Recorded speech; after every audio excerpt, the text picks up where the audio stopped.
Sawa, kwa namna ambavyo tumejitokeza siku leo inaashiria kwamba tumemisi viwanja. Tarehe 15 tuna mchezo mwingine wa Derby Kariakoo ambapo palipoishia panaendelea. Kwako James, una lolote la kusema kutokana na yale ambayo yanaendelea? Inachezwa kwani? Inachezwa Derby? Tunaona lakini Simba wanaendelea kutangaza kwamba tiketi zinaendelea kuuzwa wao kama timu wageni, lakini tunaona maandalizi yao na Azam TV wanaendelea kupromote. Simba nadhani ni mtu wa mwisho sana kuzungumzia mechi. Ni mtu wa mwisho sana. Mtu wa kwanza ni Young Africans, mtu wa pili ni bodi ya ligi, alafu wanakuja Simba Sports Club kwa maana ya kuomba. Tena Simba hata hawatakiwi kuhamasisha, wanatakiwa kuomba tu tickets VIP, VVIPs kwa ajili ya watu hao. Hao wengine watanunua. Lakini mimi nitakaposikia neno kutoka kwa idara ya habari na mawasiliano ya Young Africans kwamba inachezwa, hapo nitaweza kuizungumzia. Ila mpaka sasa hivi ni leo tarehe 7, tarehe 7, tarehe 8. Zibaki siku chache. Kwa namna ninavyoifahamu Young Africans kwa muda huu uliobaki, na kwa namna ambavyo wamekuwa wakifanya wakiratibu timu yao na mazoezi yao, sidhani kama tarehe 15 pana kitu. Lakini kwa kile ambacho naamini kuna hatua itafanywa kwanza, alafu hiyo hatua ikifanywa soon mechi itatangazwa. Hatua gani ambayo ushaipata? Mamlaka bado wanaendelea kutangaza kwamba mchezo upo. Ni kama mamlaka na Young Africans bado wanakwenda against hivi, wanashindwa kutafuta suluhu mapema tu, watu wakashindwa kupata sintofahamu hiyo ya tarehe 15. Yes, mamlaka wanaendelea kutangaza na Young Africans pia wanaendelea kugoma.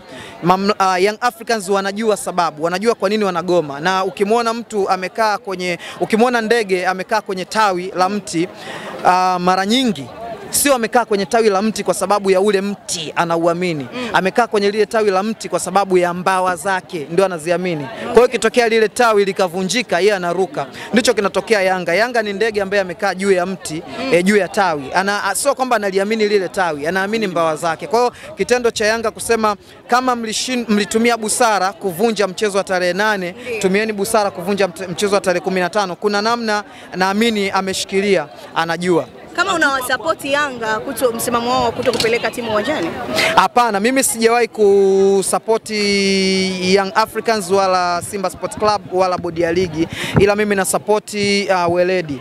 Mimi bahati nzuri nimekuwa katika mazingira ambayo yanaruhusu sana weledi. Kwa hiyo mimi na support weledi. Kwa hiyo mtu yeyote ambaye anaonyesha element ya weledi, mimi namsupport. Nimewahi kupiga kelele sana, kuna kipindi na TFF walifanya kazi nzuri sana, walifanya weledi, lakini pia Azam Football Club nimewahi kuwazungumzia sana, na ndo mpaka leo hii nawazungumzia sana miongoni mwa timu zinazoongoza kwa weledi, Simba Sports Club, Young Africans. Kwa hiyo mimi sehemu yote ambayo naamini kuna weledi, na tamani sana kuona unanyooka pale. Nikiona sehemu kuna kama ingia toka, basi unaweza ukaniona niko. Kwa mawazo yako kwenye huo weledi, wakati hapa kunaendelea na ushindani, mamlaka zinasema mechi ipo, wakati upinzani pia wakitamani mechi iwepo, mwenyeji wa mchezo anasema mechi haipo na sitoshiriki mchezo huo. Haoni kwamba kwa hizi siku zilizosalia pengine mamlaka ingeona haja ya kushirikiana na mwenyeji kujua aidha nini kinapelekea mpaka mechi haichezwi na kutatua changamoto ambazo zinaweza kuwafanya wakajua wanatatua vipi tatizo hili kabla tarehe 15, kwa sababu inawezekana tarehe 15 pia ikatokea usumbufu kama uliotokea tarehe 8. Kwanza ni utaratibu ambao wakifanya hivyo, maana yake ni utaratibu ambao wa kistaarabu, na utaratibu ambao ni uwajibikaji. Na uwajibikaji kimsingi ni utaratibu ambao, tusidanganyane, wa Tanzania hatujajengewa. Wewe unaweza ukamkosea mwanao, lakini kurudi kumwambia bwana mwanangu, mimi naamini nimekukosea, wewe ilibidi upate nguo mpya, ilibidi upate viatu vipya, inakuwa ngumu sana. Ukiniambia haraka haraka nikumbuke watu ambao wamewahi kuwajibika katika nchi, nitamtaja marehemu mzee Edward Lowassa. Alisimama bungeni akasema, kwa hili nimesikitishwa, nimefedheshwa, lakini kwa vile nahusishwa na kaa pembeni. Ndio taratibu ambao wenzetu wamekuwahi kufanya huko mbele na kwingineko kwingi sana. Kwa hiyo kama watafanya hivyo, Young Africans wameweka wazi, kama watafanya kutakuwa na uwajibikaji na maelezo, basi wao wako tayari kuendelea na mechi. Nadhani hiyo ndio njia ambayo ya kwenda. Unaiona mamlaka kukata pointi 15 kwa Yanga ikitokea hawajaja tarehe 15? Sasa hiyo ni hesabu nyingine. Yaani ni hesabu nyingine ya baadaye. Yes, hiyo ni hesabu nyingine. Lakini ukiangalia wewe, tukiachana na yote haya, ikisema dabi ichezwe tarehe 15, Yanga apeleke timu, Simba akutane pale Benjamin Mkapa, unamwona Simba akienda kupindua historia ya kufungwa zaidi na Yanga msimu huu?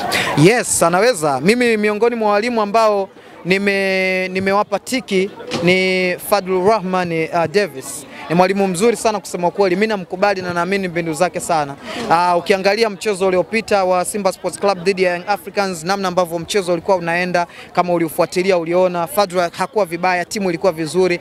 Kevin Kijiri amejifunga, lakini almost timu ilikuwa matokeo yanafanana na vitu vingine kama hivyo. Lakini pia naamini ni mwalimu ambaye kwa kitendo chake cha kufika finali ya CAF Confederation Cup, kitendo chake cha kufika nusu finali ya FA kwa maana ya CRDB, kitendo chake cha kukimbizana kupishana pointi moja tu na Young Africans, ni mwalimu ambaye anaweza akachanga karata vizuri na akaleta matokeo mengine tofauti na walimu wengine ambao wamepita.